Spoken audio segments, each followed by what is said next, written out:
রাত এখন ৩টা বেজে ৩৬ মিনিট, ভোরবেলা। আর এই সময় আমার ক্রেভিংস উঠেছে ফ্রেঞ্চ ফ্রাই খাওয়ার। তো যেই বলা সেই কাজ, আমি উঠে পড়লাম ফ্রেঞ্চ ফ্রাই বানাতে। 3টা ছোট সাইজের আলু কেটে নিলাম এবং মশলা টশলা দিয়ে মাখিয়ে সুন্দর মতো ভেজে নিলাম। আমার সাধারণত হয় কি, সারা দিন আমার তেমন কিছু খেতে ইচ্ছা করে না, খুব একটা ক্ষুধাও লাগে না। কিন্তু রাত যত গভীর হয়, আমার যত রকমের মজাদার খাবার আছে কিংবা ভালো ভালো খাবার, সব কিছুর কথা মাথায় আসতে থাকে।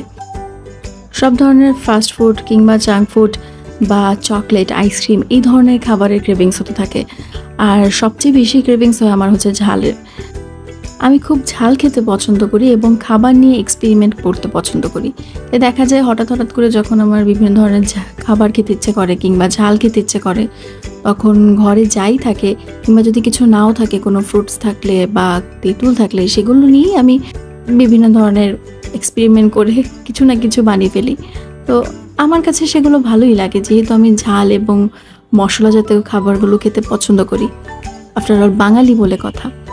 আর আমার কাছে রাত 3টা বা 4টা বলতে কোনো কিছুই নেই। রাত 3টা হোক 4টা হোক, আমি কিছু না কিছু বানিয়ে ফেলতে পারি। রাত গভীর হলেও দেখা যায় আমার যদি কিছু খেতে ইচ্ছে করে, তখন আমি চুপিসারে টুকটাক কিছু না কিছু বানিয়ে ফেলি।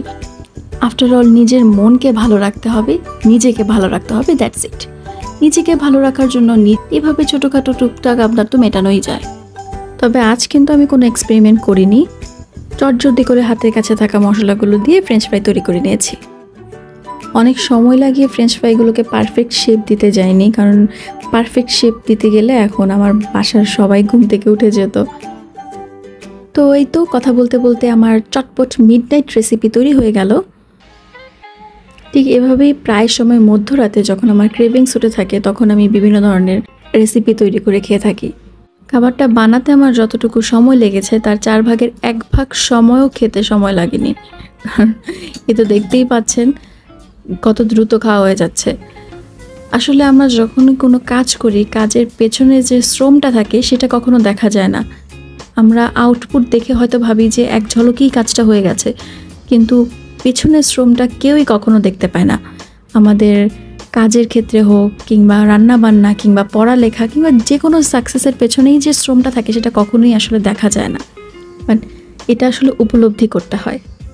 যাই হোক, আমার মতো কাদের এরকম মিডনাইটে ক্রেভিংস উঠে থাকে, তারা অবশ্যই কমেন্ট করে জানাবেন। আর এই তো কথা বলতে বলতে আমার খাওয়াও শেষ হয়ে গেছে।